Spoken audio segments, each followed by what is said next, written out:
Hi everyone, I'm Jennifer Lively with CCPL's Tech Team, and today I'll be sharing 10 tips for your iPhone or iPad. It's 10 things about settings, swiping, typing, working with your apps, and much, much more. And while I could probably share 100 things if we had the time, I think you'll find these 10 tips very helpful. I'll be demonstrating on an iPad, and you may notice that your device is different. Maybe it's smaller, like an iPhone, or still maybe it has a home button. But either way, I think you should be able to follow along with most of these tips I'll show you. Let's dive in. All right, for our first tip, we're going to go ahead and take a look at some of our settings.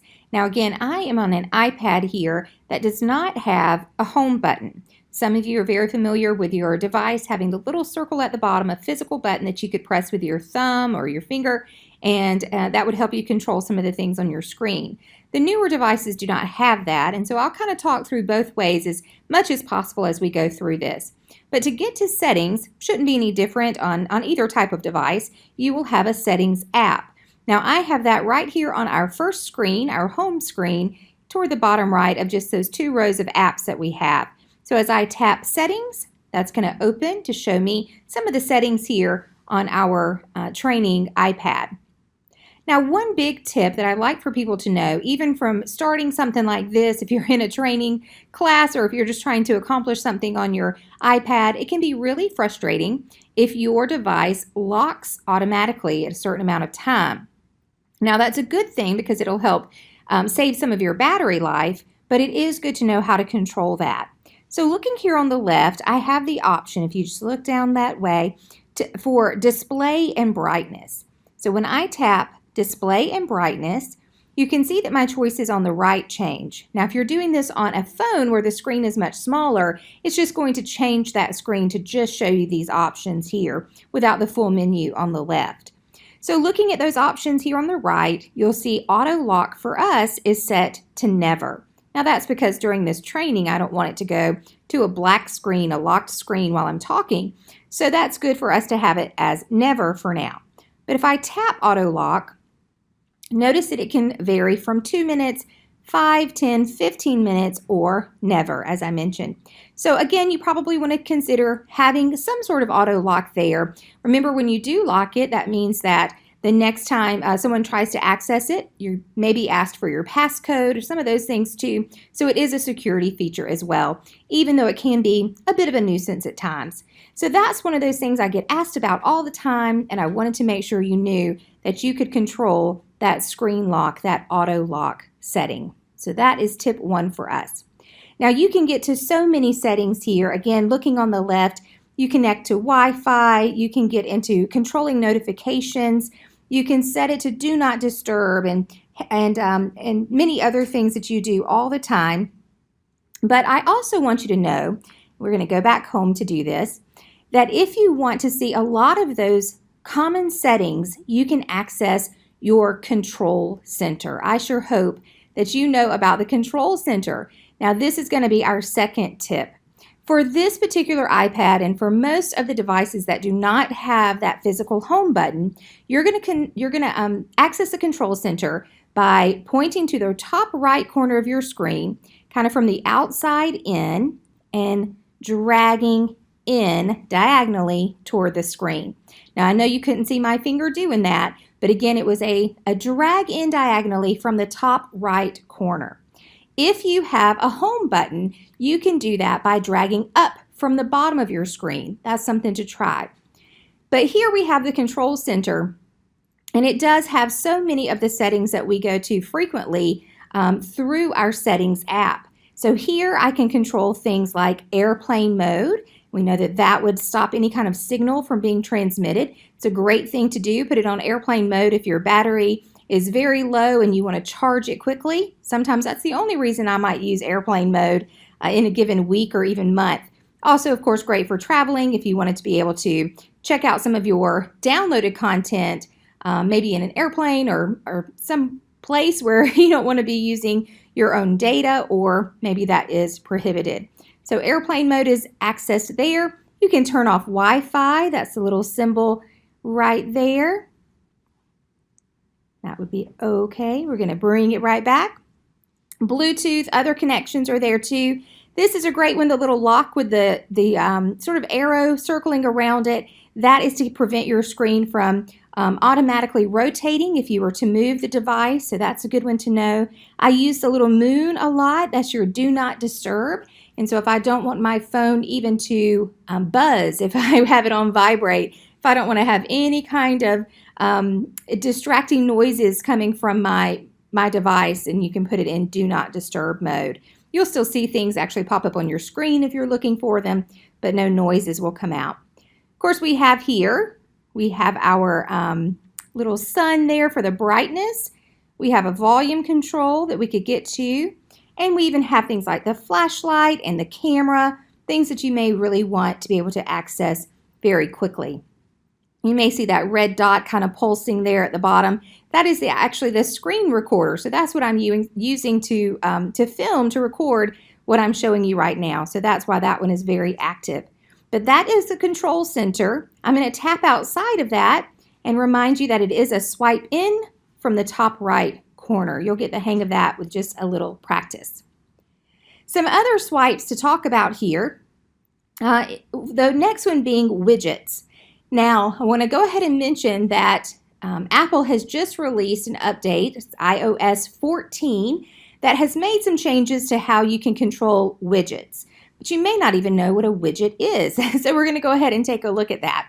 If you are looking at your home screen, your first screen, and you just kind of put your finger in the center of the screen and swipe toward the right, it's going to show you sort of a widgets panel.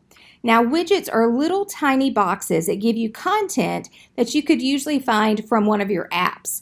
So for instance, here you see Wednesday 14, that's our calendar app.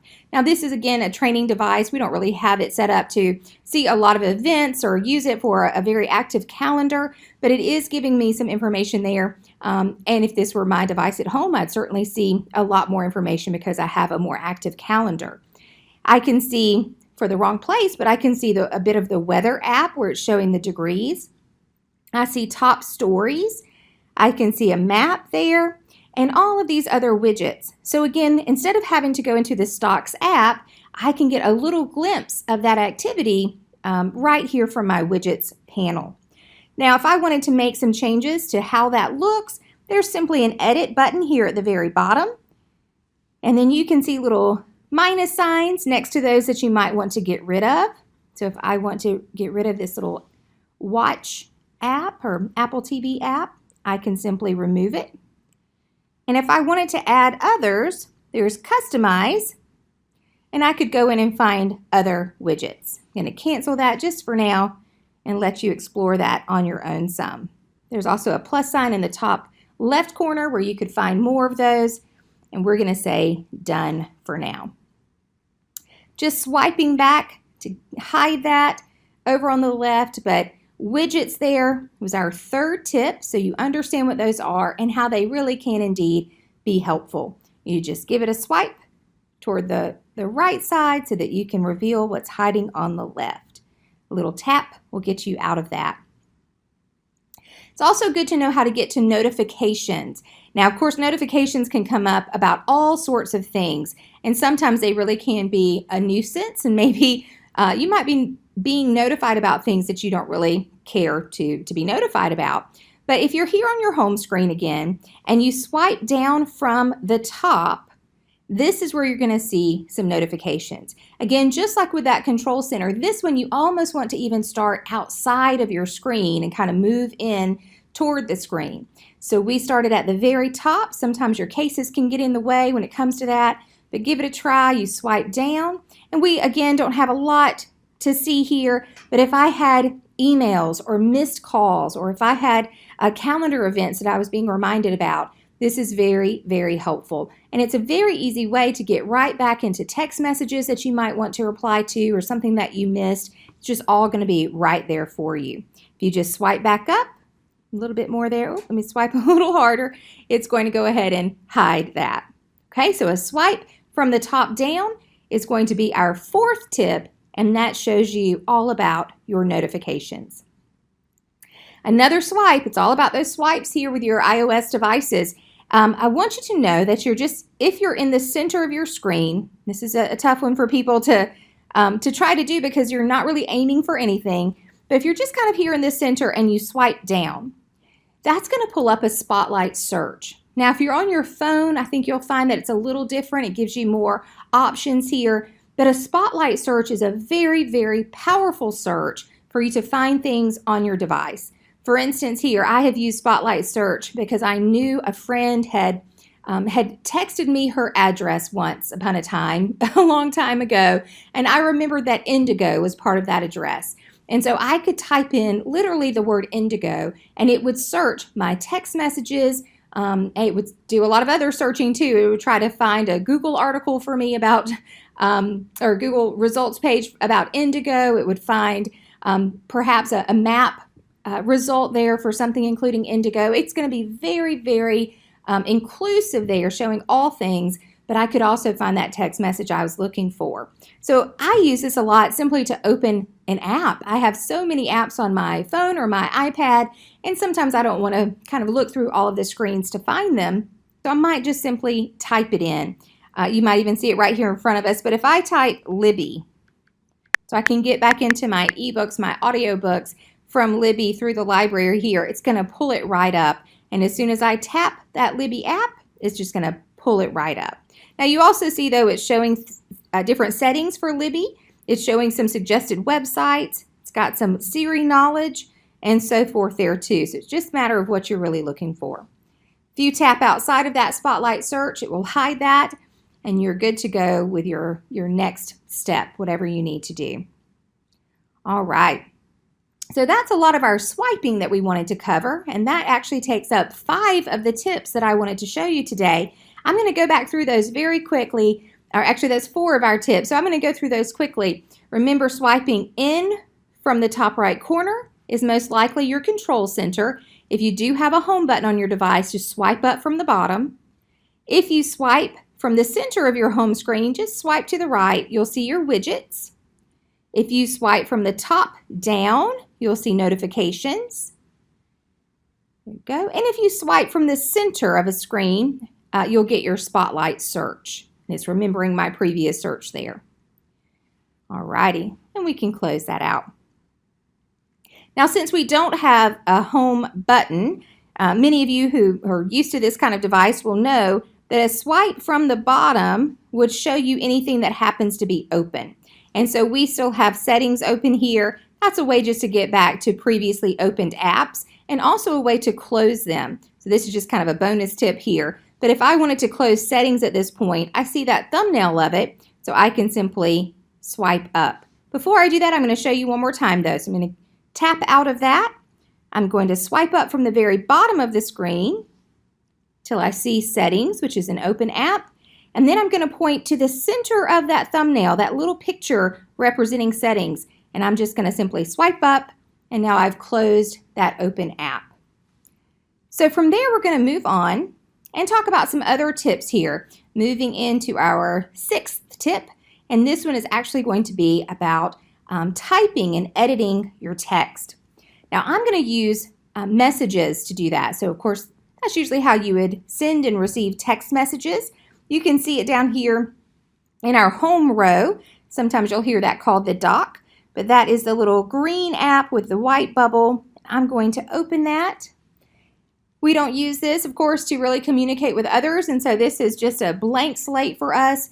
But here toward the top left section, but you'll see that there is a little square with like a pencil on it. That means you want to start a new message. So when I tap, I'll have a place to type. Of course, it wants me to choose who this message is going to, but instead I'm going to come down to the message bubble, so to speak, toward the bottom there, and just show you a couple of things that I hope you know, a few typing tricks here that will all kind of bundle into this 6th tip. First, remember that if you're typing something, like I'll just simply type hello, and if I'm done with that, if that is the sentence that I've completed, if you press the space bar twice, it will indeed give you a period. And so no need to hunt for punctuation. You can press the space bar twice and continue on with your next sentence. Now, predictive text options can be frustrating, but they can also be really helpful. You'll see just above the keyboard here, I, thee, I'm. So it's giving you some suggestions for what you might intend to say next. So if I tap I'm going to be, I'm just starting a sentence here. Who knows where that's going to take us, so I'll stop it there. Maybe I just want to say late.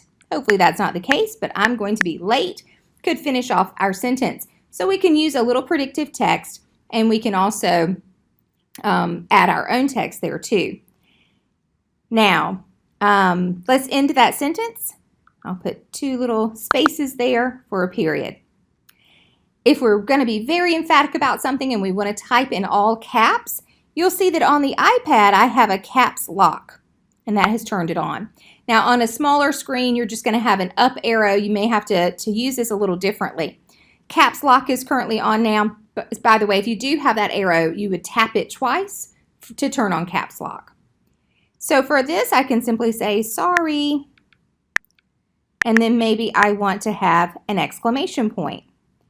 So if I use shift, let me try that again. Shift with, there we go, that switches it, and I can see the exclamation point there, and you can go back and forth. Of course, if you tap caps lock again, that would turn it off, and you can keep typing. Now, if you wanted to change something about what you've typed, a few things to note here. If you double tap a word, it's going to highlight that word. And from there, you would be able to kind of drag the bubbles around and kind of choose the area that you want to change. You could do that for any word. When you double tap a word, you'll also see some options to cut, copy, and so forth. Now, if you just simply kind of drag your finger or tap within what you've typed and kind of drag it around, you can choose where that blinking cursor is if you wanted to make a more specific change. So it takes a little practice there, but you can make some simple edits that way. All right. Now I'm not going to try this one while I'm recording, but it is interesting that if you have made a mistake, if you typed something that you didn't mean to, or if you wanted to just kind of undo, the shortcut for that is to gently shake your device. I know that sounds like something we would normally not tell you to do, or we would normally ask you not to do. But in this case, if you do shake it, it would say, do you want to undo that last action? So that's worth trying out too, especially if you get in a bind and something happens that you didn't mean for it to happen. Sometimes we shake it anyway, and that would be the option that you get. All right, so as we're talking about typing, kind of bundling it in here into this 6th tip, I also want to mention dictation.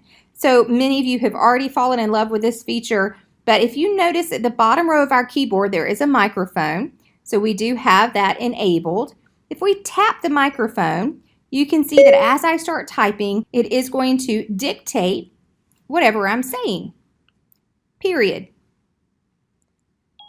And then once you tap the little keyboard at the bottom, it will stop dictating it. And I think, let's see. It's okay. Yeah, we probably could put in a little punctuation in there or something. But you can even say the punctuation. You may have heard me at the end there say period, and it would put that in for us. So while it does require a little bit of going back and editing, if it doesn't quite understand what you're saying the first time around, that can be a big help and keep you from having to type quite so much. So remember some of those tricks as you are composing messages and typing things on your iPad or your iPhone, and I think that'll be helpful to you. We're going to move on though and talk about a 7th tip. And so for this one, I'm going to go ahead and cancel this message. I'm going to close that app. And let's see, I'm going to open Safari. That's our browser. If I go to Google, and if I click maybe to type a search, I'm going to look for ladybug. Just the first thing that came to mind. I'm going to do an image search. Now we want to be careful of copyright and so forth, but if you see an image on your device, if you press and hold that image, it will give you some information. So if you simply tap on the image, you can see some choices that you have, including copying and so forth. If there's something on your screen, I'm going to tap outside of that to get rid of that. If there's something on your screen that you simply want to take a screenshot of, you can do that if you know which buttons to press. Now, when you have a home button, it's going to be your sleep wake, or what we sometimes call the power button, along with that home button simultaneously. But if you have a device that doesn't have a home button, you're going to use that same sleep wake button that's at the top, and you're going to use your up volume button.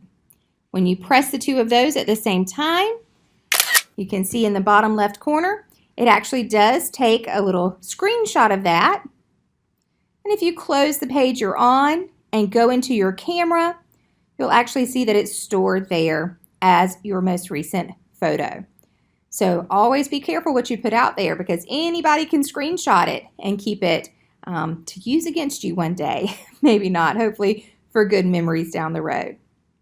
All right, so that is how to take a screenshot. I'm just going to reiterate that one more time. That was the power button. Most likely if you have it in landscape, or not landscape, but portrait view like I do, your sleep wake button is in the top right corner of your device.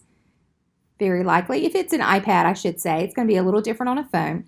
And then we're going to use that sleep wake button and the up volume button simultaneously. Press those, and it should make a little camera noise if your volume is on, and you'll see that little thumbnail in the bottom left. All right, so let's move on and talk more about our apps. You know, again, on this training device, I don't have a lot of apps. I can scroll through and see a few pages of them there. But if I needed to edit something that I'm seeing, it's important to know how to do that. If you press and hold, if you've updated to iOS 14, if you just press and hold anywhere on your home screen. So I was outside of an app, I just kind of pressed and held in some blank space, but you'll see what I call wiggle mode, right? The apps are moving around a little bit. I have some different choices now. If there's an app here that I just wanted to get rid of, I could simply tap the X. You see that as an option. Now, some of these, like the clock and the App Store, the camera even, don't have X's because those are considered native apps, and you can't just kind of delete those. You're going to have to maybe hide them somewhere else. So you could do that. You could put them in a folder that you just move over to a screen you don't use very much, and I'll show you how to make a folder now. So if I'm looking here, we have Libby and RB Digital and Hoopla right here on our home screen. If I have them in this edit mode, in that wiggle mode, and I start with my finger kind of clicking and dragging one app onto another app, it is going to make a folder for those. It's calling it books. I could change that. I could simply tap up there and call it whatever I'd like. So we'll call this CCPL. Okay, and if I tap outside, I've got a little folder. I'm still in wiggle mode, so I could move Hoopla in there as well. Let's try that again. We'll get it right on top. And then, of course, if I tap away, we're out of that edit mode, and I can tap to see that folder of content. That can be helpful if you do have screens and screens worth of apps and you just really want to group things together. So iOS 14 gives you some other ways of seeing that too, where you can see all of your apps, but that is one thing to remember. If you like to organize those into little folders, you can certainly do that. All right, now as we move into our 9th tip, I'm going to return to settings. We're going to talk a little bit about location services. So basically, which apps will kind of know where you are at any given time. Now, of course, that can be a security concern, and so you want to know that you have some choices about that. So I'm here in settings, and I'm going to look for privacy. So we're going to find privacy here on the left. The little hand there. And location services is just at the top. So if we tap there, you can see that location services is turned on, which is important, but then you can choose exactly which apps know your location. So if we go to camera, for instance, it says never, but you can choose ask next time or just while using the app. We could go back and we could look too for maps. So this one is set to ask next time. So every time you open it, it's going to prompt you if it can know your location. Now, obviously for something like maps, it's helpful for it to know. So you could change that to maybe while using the app. Now, unfortunately, you do have to go app by app. We don't have a lot on here to show you, but certainly my personal devices have just all the apps listed there, and you would have to go one by one to make those choices. But it's good to know that maybe you would want to do that and go back and look at the choices you've made every now and then to make sure you're still okay with that. Now, lastly, for our 10th tip today, we're going to talk about backing up your device and making sure that you have a good kind of restore point at any given time in case something should happen to your iPad or to your iPhone. So I'm going to go back. We're going to leave the privacy setting, and actually I'm just going to scroll up so I can see the menu here over on the left. And you should have something toward the top that has your name there. This one's just called Main Library because, again, it's a training iPad.